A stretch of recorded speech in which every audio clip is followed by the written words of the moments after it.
الحمد لله نحمده ونستعينه ونستغفره ونؤمن به ونتوكل عليه ونعوذ بالله من شرور انفسنا ومن سيئات اعمالنا من يهده الله فلا مضل له ومن يضلل فلا هادي له.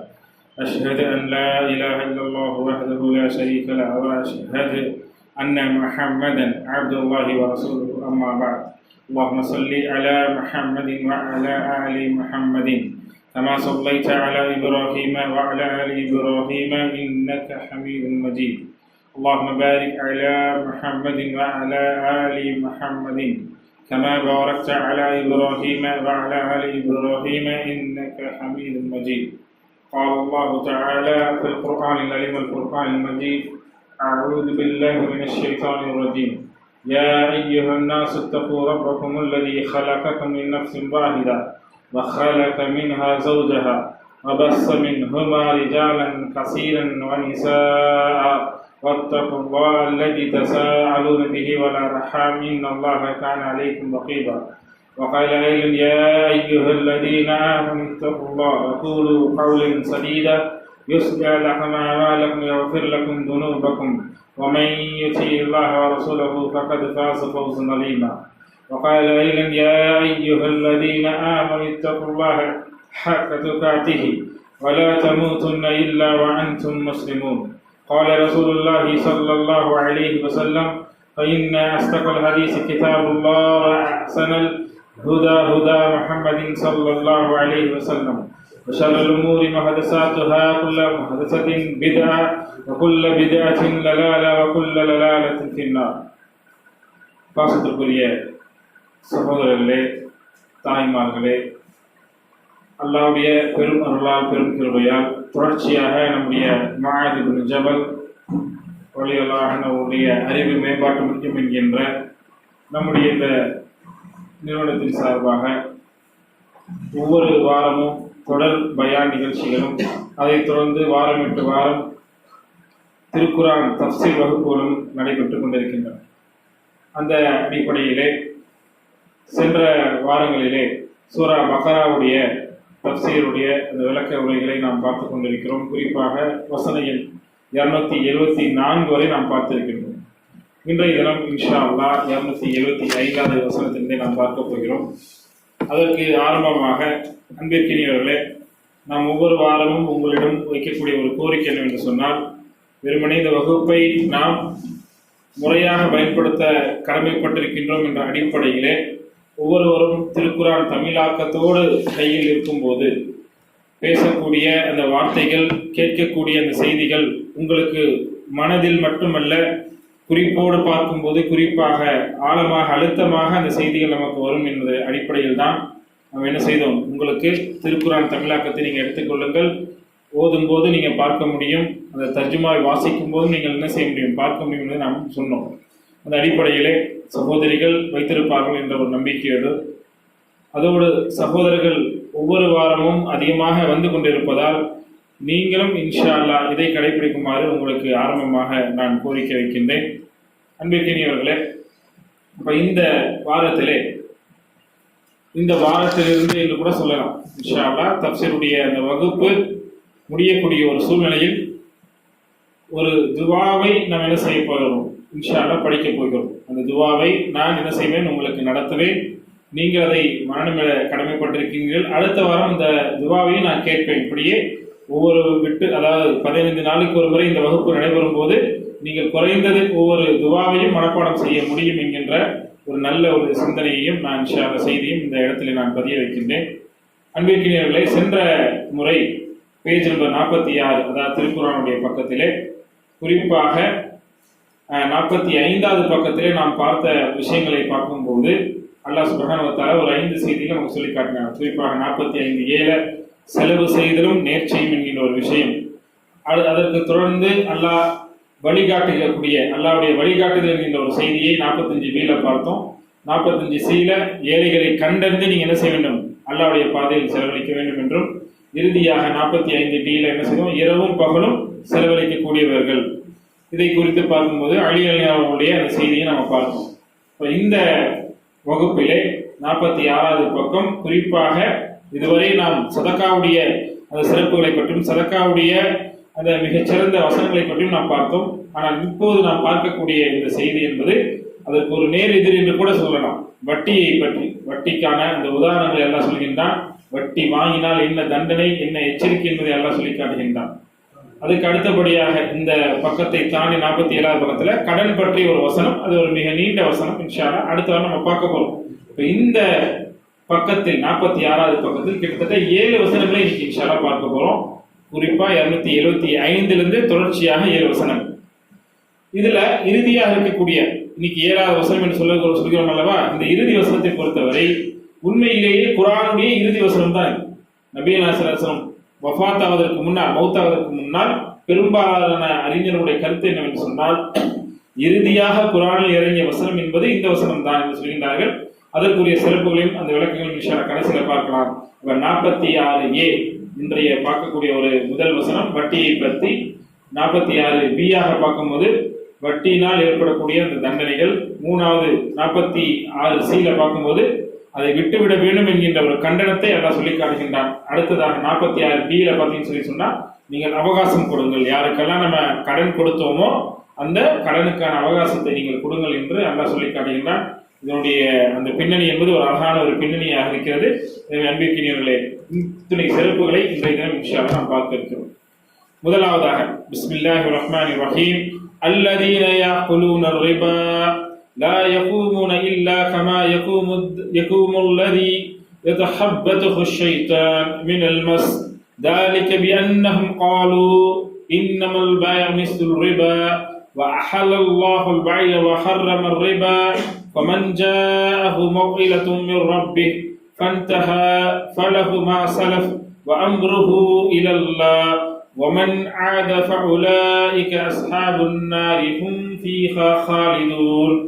அல்லாஹ் சுப்ஹானஹு வ தஆலா யாரெல்லாம் வட்டி வாங்கி சாப்பிடுவார்களோ, வட்டி வாங்கி தின்கிறார்களோ, வட்டி வாங்கி உண்கின்றார்களோ அவர்களுடைய விஷயத்தை குறித்து சொல்லும் போது, அவர்கள் மறுமையில் ஷைத்தானால் தீண்டப்பட்ட ஒருவன் பைத்தியம் பிடித்தவனாக எழுவது போல் அல்லாமல் வேறு எந்த விதமாக அவன் எழமாட்டான். மிக எச்சரிக்கை மட்டுமல்ல, மிக மோசமான ஒரு தண்டனை.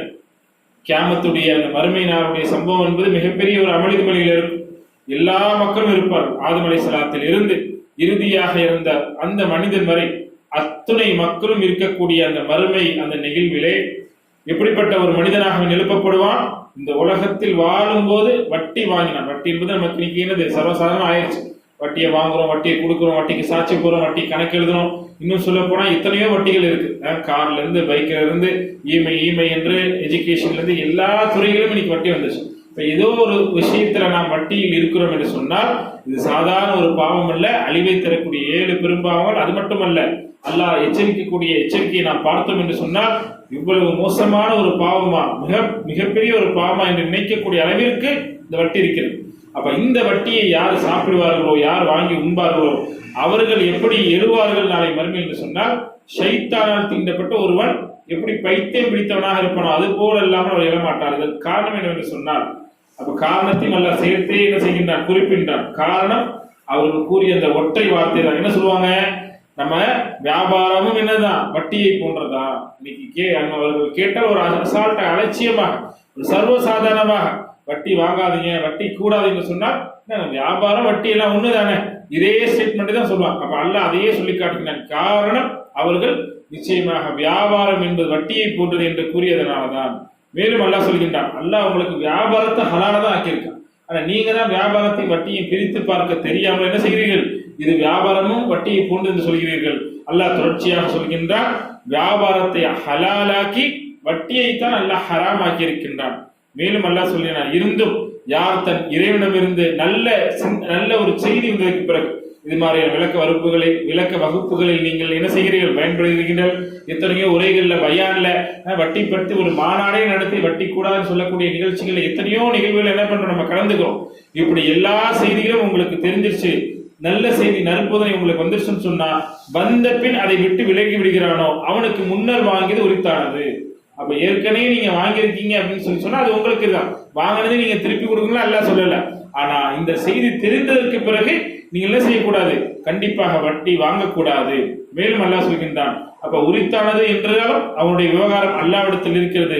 ஆனால் யார் இந்த நற்போதனை பெற்ற பின்னர் வட்டி வாங்கக்கூடாது நம்ம சொல்லியும், வட்டி பற்றி எச்சரிக்கையும் தண்டனைகளை பற்றி தெரிந்தும், வட்டியுடைய மிக மோசமான விளைவுகளை அறிந்தும் ஒரு என்ன செய்யறாரு, வட்டியை தொடர்ச்சியா வாங்குறாரு. அதுதான் அவருக்கு மிக சிறந்த ஒரு விஷயமா இருக்குது என்று சொன்னால், அவர்களை பற்றி எல்லாம் சொல்லும் போது இந்த பாவத்தின் பக்கம் திரும்புகிறார்களோ அவர்கள் நரகவாசிகள் என்று எல்லாம் என்ன செய்யறான், கண்டனத்தை மட்டுமில்ல ஒரு கட்டளையாத, அதாவது ஒரு ஸ்டேட்மெண்ட் எல்லாம் சொல்லிடுறான். கண்டிப்பா அவர்களுக்கு நரகம் தான். அது மட்டுமல்ல, அவர்கள் அதில் என்றென்றும் தங்கியிருப்பார்கள். அல்லாஹ் சொல்கின்ற ஒரு சில வார்த்தை ஃபீஹா ஹாலிதுன், நிச்சயமாக அவர்கள் இப்போ என்ன பண்ணுவாங்க, நிரந்தரமாக தங்கி விடுவார் என்று அல்லாஹ் சொல்லி காட்டுகிறார். இந்த அளவிற்கு ஒரு விஷயத்தை பற்றி எல்லாம் எச்சரிக்கிறான்னு சொன்னால் சாதாரண ஒரு எச்சரிக்கையா? நம்ம ஏற்கனவே இந்த திருக்குறானுடைய விளக்க வகுப்புகள்ல ஸ்டார்டிங்ல நம்ம வந்து பார்த்தோம். 254 வசனம் வரைக்கும் ஒரு அறிஞர், அதாவது முந்தைய அஜத் எடுத்திருந்தாங்க, ஆலிம் எடுத்துட்டு இருந்தாரு. நம்ம 255 கிட்டத்தட்ட 275 20 வசனம் வரைக்கும் எடுத்துட்டு இருக்கோம். அப்ப இந்த வசனங்களுக்கெல்லாம் ஒரு அழகான ஒரு கோடிட்டு சொல்லப்படும் ஆயத்துல் குருசி, அதுல இருந்து நம்ம ஆரம்பிச்சோம். இப்ப குருசியோட வசனம், அதே மாதிரி ஆயத்து தைன் கடன் பற்றிய வசனம் பின்னால் நம்ம பார்க்க போறது அந்த 47வது பக்கத்துல. இப்ப நம்ம பார்க்க போற இந்த பார்த்து கொண்டு இந்த வசனம் ஆயத்து ரிபா, எதை பற்றிய வசனமா, வட்டியை பற்றியுள்ள வசனம். அப்ப இந்த வசனங்கள் எல்லாமே வட்டியை பற்றி தெளிவாக நமக்கு எச்சரிக்கின்றது. இதுல முதல் பாயிண்ட் என்னன்னு சொல்லி சொன்னா, பைத்தியம் மாதிரி அவர்கள் எழுவார்கள். அப்ப பைத்தியம் மாதிரினா சாதாரண நினைச்சு பாருங்க. இப்னு அப்பாஸ் விளக்கம் அளிக்கும் போது, பொதுவாக வட்டியை சாப்பிடக்கூடியவன் எப்படிப்பட்டவனா இருப்பான், மூச்சரிக்க வாங்கி கொண்டே புலம்பிக் கொண்டே நாளைக்கு எழுப்பப்படுவான். சாதாரணமா கூட எழுப்பப்பட மாட்டான். அவனுடைய மூச்சு வாங்கி கொண்டே இருக்கும். அந்த அளவிற்கு மனநிலை பாதிக்கப்பட்டவனாக, ஒரு பைத்தியக்காரனாக மறுமையில் அவன் என்ன செய்வான், எழுவான். அது அவனுக்கு ஒரு என்னது அங்கீகாரமா இருக்குமா, அவனுக்கு ஒரு அடையாளமா இருக்குமா, அது ஒரு மதிப்பா இருக்குமா, அவனுக்கு கண்டிப்பா இருக்கு. எப்படித்தான் இருக்கும், கேவலமா தான் இருக்கும், இழிவா தான் இருக்கும். ஏனென்று சொன்னால், உலகத்திலேயே நம்ம மனநிலை பாதிக்கப்பட்டவர்களை அல்லது இந்த மாதிரி பைத்தியக்கார பார்க்கறப்ப நமக்கு என்ன வரும், சிரிப்பு வரும், அல்லது எல்லாரும் கேவலப்படுத்த, எல்லாரும் அவரை ஓட்டுவாங்க, எல்லாரும் அவரை கிண்டல் பண்ணுவாங்க. உலகத்திலே அவரோட நிலைமை அப்படித்தான் இருக்கு. அப்ப மறுமையில எல்லா மக்கள் முன்னாடி, ஆதமுடைய மொத்த சந்ததிகள் முன்னாலும் அவன் அப்படி இருவான் என்று சொன்னால், அதை விட ஒரு பெரிய கேவலம் கிடையவே கிடையாது.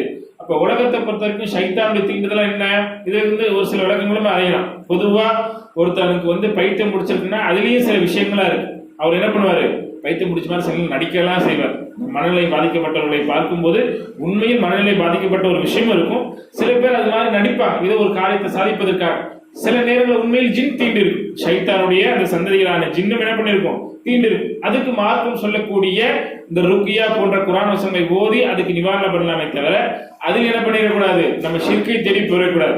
இவருக்கு வந்து ஜின்னு பிடிச்சிருச்சு, இவருக்கு சைத்தான் தீண்டுருச்சு, இவர் மேல அது இறங்கிருச்சு, இது இறங்கிருச்சு, தர்காக்கு போகணும் நம்ம, அல்லது என்ன பண்ணுவோம், எங்கேயாவது போய் இவருக்கு நேச்சர் செய்யணும், இவருக்கு போய் கேரளாவில் உள்ள மக்கள் என்ன பண்ணுவாங்க, அதுக்குன்னு சொல்லி அவருக்கு யாரோ சூனியம் வச்சுட்டாங்க, அது வச்சுட்டாங்கன்னு சொல்லி என்ன பண்ணுவாங்க, ஷிர்கான காரியங்களை செய்வார். அப்படி சொல்லல மார்க்கம். உண்மையில் நம்ம ஜின் தீண்டி இருக்கு அல்லது ஏதோ சைத்தானுடைய ஒரு பாதிப்பு இருக்குன்னு சொல்லி சொன்னா, இஸ்லாம் சொல்லக்கூடிய அளவிற்கு நம்ம என்ன செய்ய வேண்டும், அந்த அடிப்படையில் நம்ம என்ன செய்யலாம், அதற்கான ருக்கியா போன்ற நிவாரணம் நம்ம எடுக்கலாமே தவிர, நம்ம இதற்காக என்ன செய்யக்கூடாது, தேவையில்லாத காரியம் நம்ம செய்யக்கூடாது. இப்ப இந்த விஷயத்துல வட்டியை யார் சாப்பிடுறாங்களோ இவன் சைத்தான் தீண்டப்பட்டவன் போல் நாளை மறுமை எழுவான்னு சொல்லி சொன்னா, அப்படிப்பட்ட ஒரு பைத்தியக்காரன் போல தான் அவன் என்ன செய்வான், எழுவான் என்று இஸ்லாம் சொல்லி காட்டுகின்றது.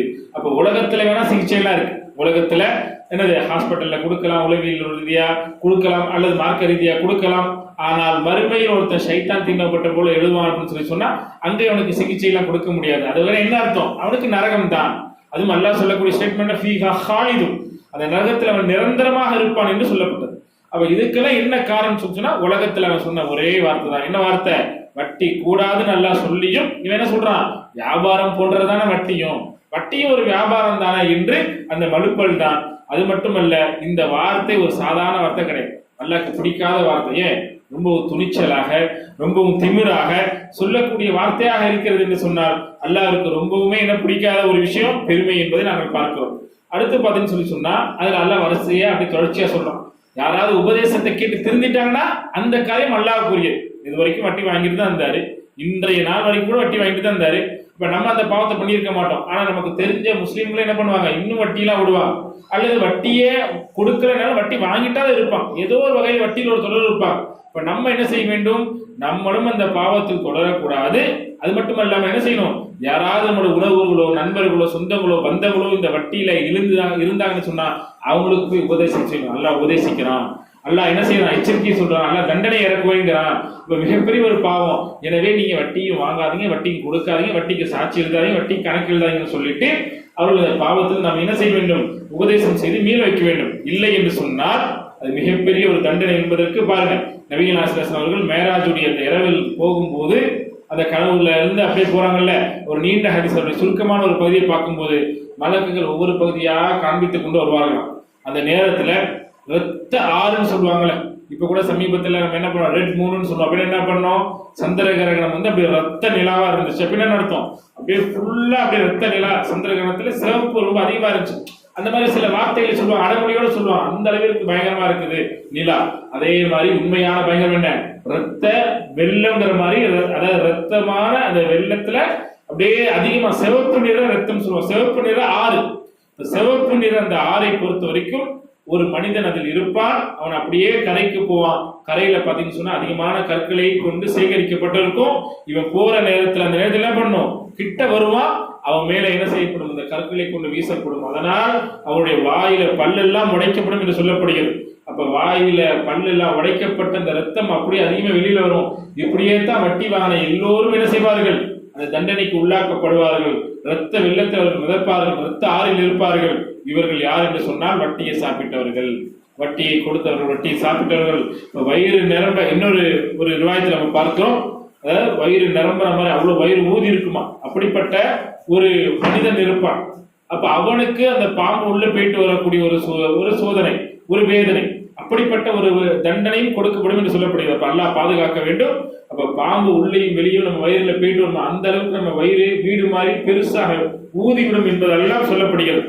அப்ப இதெல்லாம் யாருக்கு, யார் வட்டியை தொடர்ச்சியாக உபதேசத்தை கேட்டும் இந்த உபதேசத்தை தெரிந்தும் உபதேசத்தை புரிந்தும் வட்டியை தொடர்வார்களோ அவர்களுக்கான தண்டனை.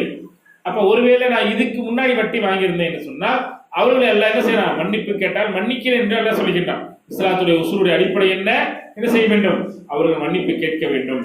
அடுத்து இன்னொரு சந்தேகம் நமக்கு வரலாம், சரிங்க நான் வட்டி வாங்கிட்டேன், வட்டி இவ்வளவு பெரிய பாவங்கிறப்ப இந்த வட்டி காசே எனக்கு வேணாம், நான் சதக்கா செஞ்சுட்டுமா. இப்ப நம்ம கூட நினைக்கிறோம்ல, பேங்கை பொறுத்த வரைக்கும் எல்லாருமே வட்டி வாங்க தான் செய்யறோம், பேங்க்ல இருந்து வருது. அப்ப நம்ம என்ன செய்யறோம், ஒரு பள்ளிவாசலுக்கு என்ன பண்றோம், பாத்ரூம் கட்டிடுறோம், அல்லது நான் சதக்கா செஞ்சுறேன், அது வேணாம். சில பேர் என்ன பண்ணுவோம், நீயே பேங்கே வச்சுக்கோ, நமக்கு அந்த என்ன செய்யல வட்டி காசு தேவை, இப்படி நம்ம சொல்லுவோம். இந்த மாதிரியான விஷயங்களை பொறுத்த வரைக்கும் நம்ம என்ன செய்ய முடியும், அந்த விரும்பினா நம்ம சதக்கா செய்யலாம், அல்லது அதை நம்ம அதை விட்டுலாம், நமக்கு தேவையில்லை, நம்முடைய காசு இல்லை என்பதை நம்ம விட்டுலாம். நபிகள் ஸல்லல்லாஹு அலைஹி வஸல்லம் இதற்கு ஆதாரமாக சொல்லும் போது ஹஜ்ஜத்துல் விதா அதுங்கிற ஒரு பெரும்பாலான ஹதீஸ் இருக்குது. சில நேரத்தில் ஃபத்துல் மக்கா நபி ஸல்லல்லாஹு அலைஹி வஸல்லம் சொன்னதாக இருக்குது. என்னன்னு சொல்லி சொன்னா, இன்றைய தினத்திலிருந்து வட்டி சம்பந்தமான அத்தனை விஷயங்கள் என்ன செய்யறேன், என்னுடைய காலுக்கு கீழே நான் போட்டு விதிச்சிடுறேன்.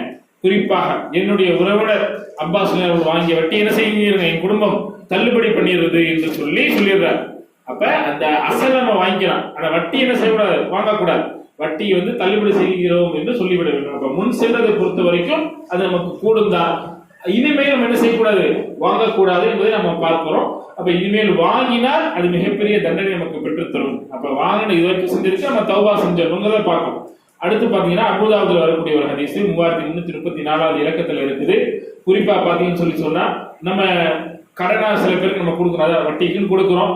அப்ப 4 லட்சத்துக்கு நீங்க 5 லட்சமா திருப்பி கொடுங்க, இல்ல சிம்பிளா வச்சுக்கோங்க 10,000 ரூபாய் நம்ம என்ன செய்யறோம், கடன் கொடுக்குறோம், எனக்கு 2 ரூபா சேர்த்து 12 ரூபா நீங்க வட்டி கொடுங்க அப்படின்னு சொன்னா அவர் ஒரு 2 தவணை தரார், 6+6 தரார். ஆனா அவருக்கு இப்ப இந்த விஷயம் புரிஞ்சிருச்சு, இந்த விஷயம் தெரிஞ்சிருச்சு, இல்ல வட்டி ஹராமே, 10 ரூபா நான் கொடுத்தேன், எனக்கு 10 ரூபா தான் கடனாக தான் வாங்கணுமே தவிர நான் 12 ரூபா வாங்கக்கூடாது. அப்ப அடுத்த ஒரு 6 ரூபா தரும்போது என்ன பண்ணுவோம், 4 ரூபா தான் வாங்குவோம். ஏற்கனவே 6 ரூபா தந்துட்டீங்க, இப்ப நீங்க 4 ரூபா கொடுத்தா போதும், எக்ஸ்ட்ரா நீங்க 2 ரூபா அது தர வேணாம், ஏன்னா அது வட்டி என்பதை அவர்கள் என்ன செய்ய வேண்டும், புரிந்து கொள்ள வேண்டும் என்பதை இந்த வசனத்திலிருந்து நம்ம பார்க்கிறோம். அப்ப அன்பிற்கினியவர்களே, முன்னால் உள்ள விஷயம் அல்லாஹ்வுடையது, அல்லாஹ் அதை மன்னித்து விடுகிறார், அது அசல் நம்ம வாங்கிக்கணும். இனிமேல் இந்த சிந்தனை, இந்த நற்போதனை தெரிஞ்சதுக்கு பிறகு யாரும் வட்டியை தொடரக்கூடாது என்கின்ற ஒரு விஷயத்தை அல்லாஹ் சொல்லி காட்டுகின்றார். அடுத்த வசனத்தில் அல்லாஹ் சொல்லுகிறான், 276வது வசனம் பாருங்க, தர்ஜுமா பாருங்க. யம்ஹகுல்லாஹு ரிபா ويربي الصدقات والله لا يحب كل كفار أثيم. அல்லாஹ் சூப்பரா சொல்றான், அல்லாஹ் வட்டியை அதில் எந்த பரக்கத்தும் இல்லாமல் அழித்து விடுவான். யம்ஹகுல்லா, அல்லாஹ் முடிச்சிடறான், அழிச்சிடறான் எது, ரிபா வட்டியை. வயுர்பி ஸதகாத், ஆனா அல்லாஹ் என்ன செய்யறான், தான தர்மங்களை பரக்கத்துல தரான். செஞ்சு பாருங்க, நீங்க 1 ரூபாய் கொடுத்து பாருங்க, அல்லாஹ் ஏற்கனவே நம்ம வாக்குறுதி கொடுத்த மாதிரி தான் அதை 10 இருந்து 700 ரூபாயை நமக்கு அல்லாஹ் திருப்பி தருவான். அந்த அளவிற்கு அல்லாஹ் இம்மையில் மறுமையிலும் பரக்கத்தை தருகின்றான். ஆனா நீங்க வட்டி செஞ்சீங்கன்னா வெளிப்படையா பார்க்கும் போது நமக்கு அது லாபம் மாதிரி தெரியும். இல்லையே எனக்கு லாபம் தானே, 10,000 கொடுத்ததுக்கு 12,000 தரான், எனக்கு 2 ரூபா லாபம் தானே அப்படின்னு நினைக்கலாம். ஆனா அது லாபம் அல்ல, அல்லாஹ் அதை அழித்து விடுவான் என்று அல்லாஹ் சொல்லுகின்றான். மேலும் அல்லாஹ் சொல்லுகின்றான், எவன் என்னது வல்லாஹு லா யுஹிப்பு, அல்லாஹ் நேசிக்கவே மாட்டான் யார, குல்ல கஃபாரின் அசீம், இப்படிப்பட்ட என்னுடைய கட்டளை நிராகரித்து கொண்டிருக்கக்கூடிய பாவிகள் எவரையுமே, கஃபார் என்று சொன்னால் பெரும் பாவிகள், யாரெல்லாம் நிராகரிக்கிறார்களோ அவர்களை நான் என்ன செய்ய மாட்டேன், நேசிக்கவே மாட்டேன் என்று அல்லாஹ் சொல்லி காட்டுகின்றான். அதுக்கு அடுத்த வசனத்தில் நாங்கள் பார்க்கிறோம், இன்னல்லதீன ஆமனு வஅமிலுஸ் ஸாலிஹாத் வஅகாமுஸ் ஸலாத வஆத்துஸ் ஸகாத் லஹும் அஜ்ருஹும் இன்த ரப்பிஹிம் வலா ஹவுஃபுன் அலைஹிம் வலா ஹும் யஹ்ஸனூன். 277வது வசனத்தை நாங்கள் பார்க்கிறோம். 276 நம்ம பார்த்தோம் பார்த்தீங்களா, அதுல கூட ஒரு சிறிய ஒரு விளக்கத்தை கூட நம்ம பார்க்கலாம். அதாவது சதக்கா என்பது எப்படி வளரும் என்று சொன்னால், நபி ஸல்லல்லாஹு அலைஹி வஸல்லம் உதாரணம் சொல்றாங்க பாருங்க. ஒரு மனிதர் ஒரு பேரிச்சம்பழம் அளவு ஒரு தர்மம் செய்யறார், அது சம்பாதிச்சிருக்காரு ஹலாலா. இப்ப ஹலாலா சம்பாதிச்சது அது சின்னதா இருந்தாலும் அவர் என்ன செய்யறாரு, சதக்கா செய்யறாரு என்று சொன்னால் அல்லாஹ் அதை தனது வலது கையால் வாங்குகிறான். அந்த அளவிற்கு வாங்குறது யாரு, மிஸ்கின் தான், ஒரு ஏழை தான் நம்ம என்ன பண்றாரு, நம்ம கொடுக்கக்கூடிய சதக்காவை பெறுகிறார். ஆனா அல்லாஹ் என்ன சொல்கிறான், நானே வாங்குகிறேன். எப்படி வாங்குறேன், என்னுடைய வலது கையால் வாங்குகிறேன். நான் வலது கையால் பெற்றுக்கொண்டு எப்படி அது அதிகமாக பரக்கத்தாக வருகிறது என்று சொன்னால், குதிரை குட்டியை வளர்ப்பது போல் என்ன செய்கிறான், அல்லாஹ் வளர்க்கிறான். இன்னொரு ரிவாயத்தில் வருகிறது, எப்படிப்பட்ட சொத்தா நமது வளருதா, அல்லாஹ் மலையளவிற்கு அதை என்ன பண்றான், வளர்க்கிறேன் என்று சொன்னான். இன்னும் சொல்லப்படுகிறது உஹது மலை, பெரிய மலையாக உஹது மலையை நம்ம என்ன பண்றோம், 14 போன ஜாரத்துல பாக்குறோம். இப்ப அந்த உஹதுடைய மலை அளவிற்கு அல்லாஹ் என்ன செய்கிறான், அந்த பரக்கத்தை தருகின்றான். அப்ப நீங்க சதக்கா செஞ்சு பாருங்க, அது பரக்கத்து. அல்லாஹ் வலது கையில வாங்குறான், அல்லாஹ் அதை குதிரை குட்டி போல வளர்க்கிறான், அல்லாஹ் உஹது மலை அளவிற்கு அதை பெருக்குகிறான். ஆனா இதே நீங்க வட்டியை வாங்கினீங்கன்னா அது உங்களுக்கு எந்த பரக்கமும் தராது. அடுத்த 277 அல்லாஹ் சொல்ற மாதிரி என்னது, நிச்சயமாக யாரெல்லாம் இன்னல்லதீன ஆமனு ஈமானும் கொண்டு வஅமிலுஸ் ஸாலிஹாத் நல்ல அமல்களையும் செய்து கொண்டிருக்கிறார். குறிப்பாக என்ன நல்ல அமல்கள், வஅகாமுஸ் ஸலாத வஆத்துஸ் ஸகாத் தொழுகையையும் கடைபிடித்து ஜக்காத்தும் கொடுத்து வருகிறார்களோ அவருடைய பற்றி அல்லாஹ் சொல்கின்றான். அவர்கள் என்னது, அவர்களுடைய கூலி ரிவார்டு, அவர்களுடைய அந்த பரக்கத் என்பது அல்லாஹ்விடத்தில் இருக்கிறது. அவர்களை பொறுத்தவரை வலா ஹவுஃபுன் அலைஹிம் வலா ஹும் யஹ்ஸனூன், அவர்களுக்கு எந்த பயமும் கிடையாது. வட்டி வாங்கின எந்த பயமும் கிடையாது. தர்மம் என்கின்ற அந்த ஒரு செய்தி தான். அப்ப அவர்கள் கவலை இல்லாமல் இருப்பார்கள் என்கின்ற ஒரு நற்செய்தி எல்லாம் சொல்லிவிட்டு, அந்த ரிவார்டை நானே தருகிறேன், நானே கூலி தரேன், அவங்க பயப்பட தேவையில்லை என்று அல்லாஹ் சொல்லி காட்டுகின்றார். அடுத்த 278 வசனங்கள் பார்க்கலாம். யா அய்யுஹல்லதீன ஆமனு இத்தகுல்லாஹ வதுரு மா பகிய மிர் ரிபா இன் குன்தும் முஃமினீன். அல்லாஹ் தெளிவா அடிக்கிறான் பாருங்க, எவ்வளவு தெளிவா நமக்கு சொல்லி காட்டுகிறான்னு சொன்னால், உண்மையான மூமின்கள், நல்லா பாருங்க, மூமின்கள் முஸ்லிம்கள் நம்ம இருக்கிறோம். அல்லாஹ் சொல்லக்கூடிய கருத்து என்ன, உண்மையான மூமின்கள். யா அய்யுஹல்லதீன ஆமனு இத்தகுல்லாஹ வதுரு மா பகி மிர் ரிபா, ஈமான் கொண்டவர்கள் நீங்கள் உண்மையான மூமின்களாக இருந்தால் என்ன செய்ய வேண்டும், நீங்கள் அல்லாஹ்வுக்கு அஞ்சி அல்லாஹ்வுக்கு பயந்து எஞ்சியுள்ள வட்டியை வாங்காது விட்டு விடுங்கள். நம்ம சைத்தான் என்ன பண்ணுவோம், நம்மள சரி வட்டி வாங்கக்கூடாதுன்னு மார்க்கம் சொல்லிருச்சு, ஓகே, இருந்தாலும் ஒருத்தர் வந்து தரா, நம்ம இனிமேல் யார்ட்டையும் என்ன செய்யணும், வட்டி கொடுக்க வேணாம். ஆனா நேத்து கொடுத்தவன் அவன் என்ன பண்றான், இன்னைக்கு வந்து வட்டி தரான், நம்ம வட்டியை வாங்கிக்குவோமே, இனிமேல் யாரும் வட்டி கொடுக்க வேணாம்ல, இப்படி எல்லாம் சைத்தான் நம்மளை வசுவாஸ் பண்ணுவான். ஆனா அல்லாஹ் என்ன சொல்றான், பயந்து கொள்ளுங்கள் அல்லாஹ்விற்கு, நீங்கள் உண்மையான மூமினா இருந்தா, இதுதான் அல்லாஹ் டெஸ்ட் வைக்கிறான், இதுங்கதான் அல்லாஹ் சோதிக்கிறான். நீங்க உண்மையான மூமினா இல்ல உண்மையான மூமின் இல்ல. இப்ப நீங்க உண்மையான மூமினா இருந்தா வட்டின்னு உங்களுக்கு கூடாதுன்னு தெரிஞ்சிருச்சா, அடுத்த கணமே நீ வட்டி வாங்கக்கூடாது. எஞ்சியுள்ள வட்டி நீங்க என்ன பண்ணுங்க, வாங்காது விட்டு விடுங்கள் என்று அல்லாஹ் சொல்லி காட்டுகின்றான். இதற்கான ஒரு விளக்கத்தை நம்ம பார்க்கும் போது பாத்தீங்கன்னு சொன்னா பாருங்க, அதாவது வட்டியை பொறுத்த வரைக்கும் அது ஹலாலாக அவர்கள் நினைத்து கொண்டிருந்தார்கள். அப்ப அல்லாஹ் அதை ஹராம் என்று சொல்லிட்டான்ல. அப்ப இனி நம்முடைய ஈமான் எப்படி இருக்குது என்று பார்த்தால் பாருங்க, சுயூதி ரஹ்மத்துல்லாஹி அவர்கள் தம்முடைய ஹதீஸ் அவங்களுடைய தஃசீர்ல விளக்கி இருக்கின்றார்கள். பனு அமீர் அப்படிங்கிற ஒரு கோத்திரமும் பனு முகைரா என்கின்ற ஒரு கோத்திரமும் இருக்கிறாங்க. இந்த பனு அமீர் என்கின்ற கோத்திரம் என்ன பண்ணியிருக்கிறாங்க, அவங்க வட்டி வாங்கி வட்டி கொடுத்துட்டு இருக்காங்க. இந்த முகீராவும் வட்டி வாங்கி வட்டி கொடுத்துட்டு இருக்காங்க. இதுல முகீரா என்கின்ற இந்த கோத்திரம் இஸ்லாத்துக்கு வந்து விட்டாங்க. இப்ப இஸ்லாத்துக்கு வந்து விட்டால் என்ன, வசனம் இறங்கிட்டு இருக்குல்ல, அப்ப குரானை படிக்கிறாங்கல்ல, குரானை பின்பற்றவா. இப்ப வட்டி ஹராம் என்கின்ற வசனம் இறங்குச்சு 275 இருந்து 76 77 அப்படியே இறங்கிட்டு இருக்குது. இறங்கிட்டு இருக்கிறப்ப பனு அமீர் என்ன பண்ணுகிறார்கள், அவர்களுக்கு ஒரே நெருடலா இருக்கு.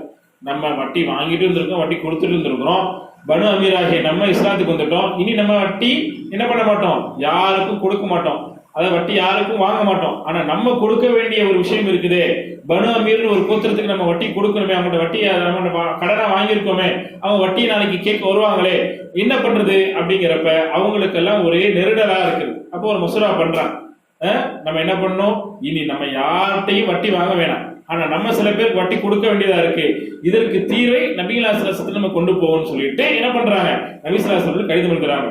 அல்லாஹ்வுடைய தூதரே, நாங்கள் இஸ்லாத்துக்கு வந்து விட்டோம், நாங்க வட்டி வாங்கிட்டு இருந்தோம் தான், இனி நாங்க வட்டி வாங்க மாட்டோம், ஆனா பனு முகீரா என்கின்ற அந்த கோத்திரத்தை இன்னும் இஸ்லாத்துக்கு வரல, அவங்கள்ட்ட போய் நாங்க வட்டி கொடுத்தாகணும், நாங்க கடன் வாங்கியிருக்கோம் அவங்கள்ட்ட, நான் என்ன பண்றது என்று சொல்லும் போது அல்லாஹ் அந்த வசனத்தை இறக்கிறான். 278 வசனத்தை எல்லாம் இறக்கிக்கின்றான். இறக்கின உடனேயே பனு முகீரா அவர்கள் என்ன பண்றாங்க, இப்படிப்பட்ட ஒரு வசனம் இறங்கிருச்சு, எஞ்சி இதை விட்டு விடுங்கள், உண்மையான மூமின்களாக இருந்தால் அல்லாஹ் சொல்லிட்டான். அப்ப அவர்கள்ட்ட போய் நம்ம என்ன செய்ய முடியும், கண்டிப்பா சொல்லதான் வேணும், நாங்க வட்டியை இனிமேல் உங்களுக்கு கொடுக்க மாட்டோம், ஏன்னா நாங்க மார்க்கத்தை பின்பற்றுகிறோம், அவங்களோட எக்ஸ்கியூஸா நம்ம கேட்போம்னு சொல்லி சொல்லும் போது அவங்க என்ன பண்றாங்க, அவர்களும் கட்டுப்படுறாங்க. பாருங்க, அல்லாஹ் மாற்றாத உள்ளத்திலும் இப்படிப்பட்ட ஒரு மாற்றத்தை உண்டாக்குறான் பாருங்க. அவங்க ஒன்றும் இஸ்லாத்துக்கு வரல, ஆனா இவர்கள் இஸ்லாத்துக்கு வந்து விட்டார்கள். அப்ப இவர்கள் போய் சொல்ல நினைப்பாங்க, நாங்க எத்தனை வட்டிலாம் உங்களுக்கு கொடுக்கணும், எத்தனை வட்டிலாம் அவங்க அதெல்லாம் தள்ளுபடி பண்ணிடுறோம், அதே மாதிரி நீங்களும் தள்ளுபடி பண்ணிருங்க. ஏன் தள்ளுபடி பண்ணிருங்க, இது இஸ்லாத்தில் கூடாது, இது ஹராமு என்று அல்லாஹ் சொல்லும் போது அவர்கள் மாற்றார்களாக இருந்தாலும் அவர்கள் உள்ளத்துல என்ன பண்றாங்க, அல்லாஹ் ஒரு மாற்றமா கொடுக்குறான். இன்னைக்கு நிறைய விஷயங்கள் இதோட நம்ம ஒப்பிடலாம் பாருங்க. நம்ம எத்தனை இடங்கள் ஆபீஸ்ல வேலை செய்யறோம், அல்லது மாணவர்களா இருந்தா கல்லூரியில பள்ளியெல்லாம் படிக்கிறோம், நமக்கு தொழுகைங்கிற ஒரு விஷயம் இருக்குது, கடமை. அப்ப வக்து வந்து நம்ம கண்டிப்பா தொழணும். ஆனா நம்ம என்ன பண்ண மாட்டோம், ஆபீஸ்ல எங்க கேட்டா நம்மள தப்பா நினைச்சுக்குவாங்களோ அல்லது நமக்கு பர்மிஷன் தர மாட்டாங்களோ என்று. ஆனா அவருடைய உள்ளத்துல அல்லாஹ் போட போறான். உங்களுடைய பாசு ஒரு முஸ்லிக்கா இருக்கட்டும், ஒரு காஃபிரா இருக்கட்டும், அல்லது ஒரு நாத்திகரனா இருக்கட்டும், அல்லது ஒரு நசரானியா இருக்கட்டும், எந்த ஒரு டிபார்ட்மெண்டோட தலைவனா இருக்கட்டுமே, ஆனா உனக்கு கடமை, நீ முஸ்லிம், நீ எங்க இருந்தாலும் தொழுதான். இப்ப நீ போய் என்ன கேட்கணும், அவன்கிட்ட போய் எனக்கு டைம் வேணும், எனக்கு கண்டிப்பா நான் தொழுவேன்னு சொல்லி சொல்லணும். அப்படி சொல்லும் போது அவர்களோட உள்ளத்துல அல்லாஹ் என்ன பண்ணலாம், ஒரு மாற்றத்தை கொடுக்கலாம். ஆமா, அவனுடைய வழிபாடு அவனுக்கு, அவனுடைய மார்க்கம் அவனுக்கு, அவன் தொந்துட்டு போகணுமே. இதே மாதிரிதான் நம்ம சேர்க்கக்கூடிய ஸ்கூல்ல பிள்ளைங்களுக்கா இருக்கட்டும், நம்ம பேரண்ட்ஸ் என்ன பண்றோம், போய் சேர்க்க மாட்டோம். பெரிய ஸ்கூல்ல போய் சேர்க்கிறோம், நான் முஸ்லிம் ஸ்கூலா இருக்குது, ஆனா என்ன பண்றது, நம்ம அந்த கமிட்டிட்ட மேனேஜ்மெண்ட் போய் நம்ம கேட்க மாட்டோம். ஒரு கிட்டத்தட்ட நம்மளுடைய பிள்ளைங்க தான் அதிகமா படிக்கும், ஆனா நம்ம என்ன பண்ண மாட்டோம், மேனேஜ்மெண்ட்ட பேச மாட்டோம். கேட்டா அவங்க கண்டிப்பா ஒரு பிரேயர் வரும். கிறிஸ்டினா இருக்கட்டும், இந்துக்களா இருக்கட்டும், யாராக இருந்தாலும் அவர்களுடைய வழிபாடு அவங்களுக்கு ஒரு 10 நிமிஷம் 50 லோகம் எடுத்துருவாங்க, அது லஞ்ச் பிரேக்ல. இப்படிப்பட்ட ஒரு சூழ்நிலையை நம்ம உருவாக்கணும்னு சொல்லி முயற்சி செஞ்சோம்னா அல்லாஹ் அவருடைய உள்ளத்துல ஒரு பயத்தையும் கொண்டு வருவான், ஒரு மாற்றத்தையும் கொண்டு வருவான். அவருடைய வழிபாடு செய்யணும். நம்ம என்ன பண்றது இல்ல, இதற்கான எந்த ஒரு முயற்சியும் எடுக்கல. அப்ப பனு முகீரா என்ன பண்ணாங்க, நபி ஸல்லல்லாஹு அலைஹி வஸல்லம் ஆலோசனை கேட்டாங்க, மசூரா கேட்டாங்க.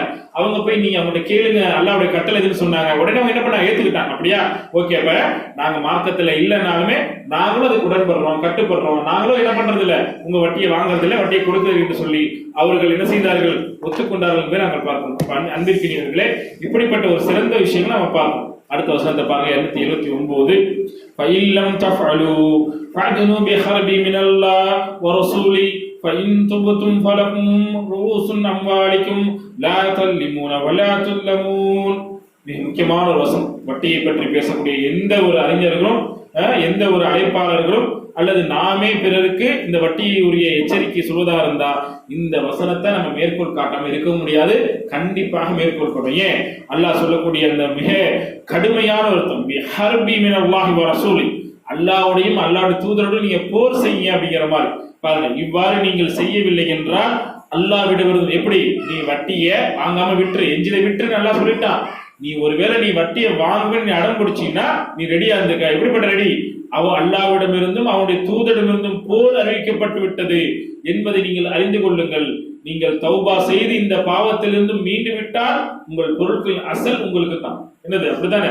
நீங்க பயந்து என்ன பண்ணணும், நீங்க அதிலிருந்து மீண்டு வந்துட்டீங்கன்னா அசலெல்லாம் நான் என்ன செய்யலன்னு விட்டுருங்கலாம் நான் சொல்லல. அசல் உங்களுக்கு வருது, அது உங்களுடைய வருமானம் தான், உங்களுடைய உழைப்பு தான். ஆனா நீ வட்டி தான் வாங்கக்கூடாது. ஒருவேளை நீ வட்டி வாங்க இடம் பிடிச்சா போருக்கு ரெடியாயிரு என்று அறிவிப்பு நாங்கள் கொடுத்து விட்டோம் என்று அல்லாஹ் சொல்கின்றான். அப்ப அசல் உங்களுக்கு உள்ளது. கடன்பட்டோருக்கு நீங்கள் அநியாயம் செய்யாதீர்கள். அநியாயமா அவனை என்ன பண்ணாது, மீட்டர் வட்டி அந்த வட்டி இந்த கந்து வட்டி நீ போடாத அப்படின்னு சொல்லிட்டு நீங்களும் அநியாயம் செய்யப்பட மாட்டீர்கள். அதே நேரத்தில் அல்லாஹ் என்ன பண்ணல, உங்களுடைய அசலை திருப்பி அவங்க கண்டிப்பா கொடுக்கணும் அவங்களுக்கு. ஏன்னா கடனை பற்றி இஸ்லாம் அவ்வளவு வலியுறுத்து. நம்ம கடனோட மௌத்தா போனா ஜனாசா தொழுகை கூட கீழ்குறியார் என்பதெல்லாம் நம்ம பார்க்கிறோம். யாராவது பொறுப்பெடுத்துக் கொள்ளணும், வாரிசோ அல்லது ஜமாத்தோ அல்லது யாரோ பொறுப்பேற்றுக் கொள்ள வேண்டும். அந்த அளவுக்கு நபி ஸல்லல்லாஹு அலைஹி வஸல்லம் கடுமையாக கடன் சொல்லியிருக்கிறாங்க. எனவே அசல் உங்களுக்குரியது, நீங்க வட்டியை தான் விட்டணும், நீங்களும் அநியாயம் செய்யப்பட மாட்டீங்க, நம்மளும் அநியாயம் செய்யப்பட மாட்டோம் என்பதை அல்லாஹ் என்ன செய்யணும் அழகாக சொல்லி காட்டுகின்றான். அடுத்த வசனத்தை பாருங்க. அன்றையும் கடன் பட்டவர் அதனை தீர்க்க இயலாது கஷ்டத்தில் இருப்பின் அவருக்கு வசதியான நிலை வரும் வரை காத்திருங்கள். இன்னும் கடனை நீ தீர்க்க இயலாதவருக்கு அதை தர்மமாக விட்டு விடுவீர்களானால் அந்த நன்மைகளை பற்றி நீங்கள் அறிவீர்களானால் அதுவே உங்களுக்கு பெரும் நன்மையாகும் என்று அல்லாஹ் சொல்கிறார். அப்ப இந்த வட்டியே விட்டுறணும், வட்டி மிகப்பெரிய ஒரு பாவம் என்பதை எல்லாம் சொல்லிவிட்டு, அப்ப அந்த கடன் பட்டவர் அசல் கடன் பட்டிருப்பார்ல, அப்ப அவருக்கு சில நேரங்களில் நீங்கள் அவகாசம் கொடுங்கள் என்று அல்லாஹ் சொல்கின்றார். உண்மையிலேயே வட்டியை விட்டுட்டு நம்ம கடனை மட்டும் நம்ம வட்டி இல்லா கடன் சொல்றோம் பார்த்தீங்களா, அந்த மாதிரியான விஷயங்கள் நம்ம முஸ்லிம்கள் செய்வார்கள், செய்து கொண்டிருக்கிறார்கள். செய்யும் போது நன்மையை பெற்றுத்தரும். அப்ப அந்த நேரத்துல இந்த டேட்ல என்ன செய்யணும், நீ கண்டிப்பா திருப்பி கொடுத்துன்னு சொல்றப்ப அவர்னால கஷ்டத்தில் இருக்கிறாரு, அவர் ஒரு ஏழையா இருக்கிறாரு, வறியவரா இருக்கிறாரு, அதை கொடுக்க முடியலன்னு சொல்லி சொன்னா அவருக்கு வசதி வரும் வரை நீங்க என்ன செய்யுங்க, காத்திருங்கள், அதற்கு நீங்க என்ன செய்யுங்க, அவகாசம் கொடுங்கன்னு சொல்லி அல்லாஹ் அழகா சொல்றான். அப்படி நீங்க ஒருவேளை அவருக்கு நீங்க முழுவதுமாக நீங்க அப்படியே விட்டுட்டீங்கன்னு சொல்லி சொன்னா, தர்மமா கொடுத்தறேன்னு சொல்லி சொன்னா, ஜக்காத்தா நீங்க பைத்துல் ஜக்காத்தா விட்டுட்டீங்கன்னு சொன்னா அந்த நன்மை ஏராளம் தாராளம். அப்ப அது உங்களுக்கு பெரும் நன்மையாகும் என்று என்ன சொல்லப்படுது. இதோடைய விளக்கங்களை பார்க்கும்போது பொதுவாகவே நபி ஸல்லல்லாஹு அலைஹி வஸல்லம் என்ன பண்ணுவாங்க, கடன் பட்டவரை பொறுத்தவரை கடன் பட்டவருக்கு உரிமை இருக்குதான். அதாவது நான் கடன் பட்டிருக்கேன், அதாவது நான் கடனை அடைக்க வேண்டும்.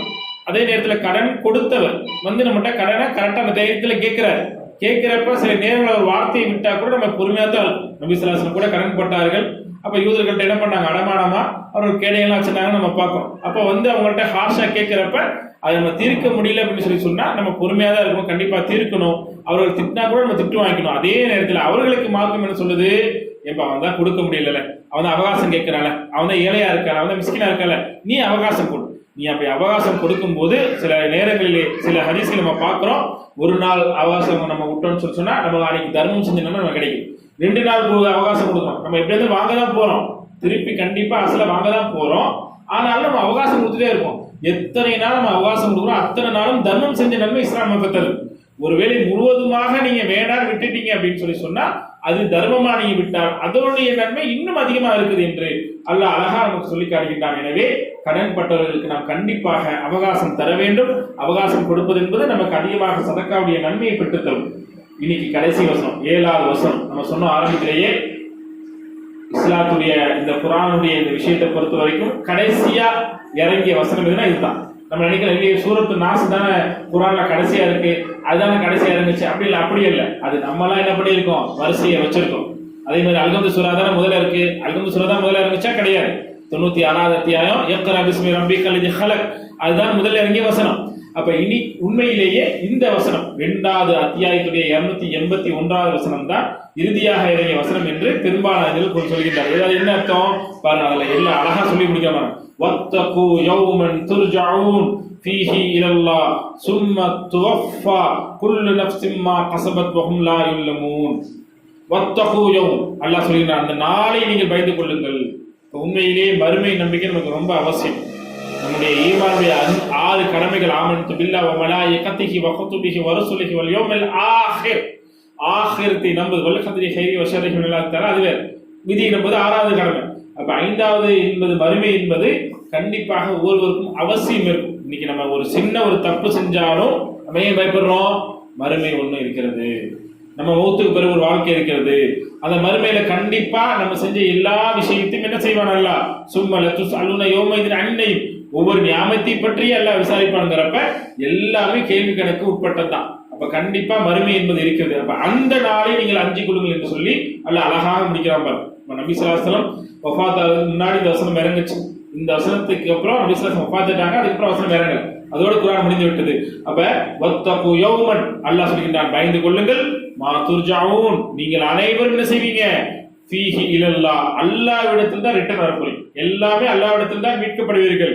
பிறகு அல்லாஹ் சொல்கிறான் சும்ம துவஃபா, பின்னர் ஒவ்வொரு ஆத்மாவும் என்ன பண்ணுவோம், குல்லு நஃப்ஸின் மா கஸபத், உங்களுடைய சம்பாதித்தீங்க இந்த உலகத்துல, சம்பாதிச்சனா பொருட்களை சொல்லல, அல்லாஹ் செல்வத்தை சொல்லல, நீ என்னெல்லாம் அனுபவிச்ச எல்லாத்தையுமே, நீ சம்பாதிச்ச எல்லாமே என்ன செய்யப்படும், கூலியாக பூரணமாக கொடுக்கப்படும்.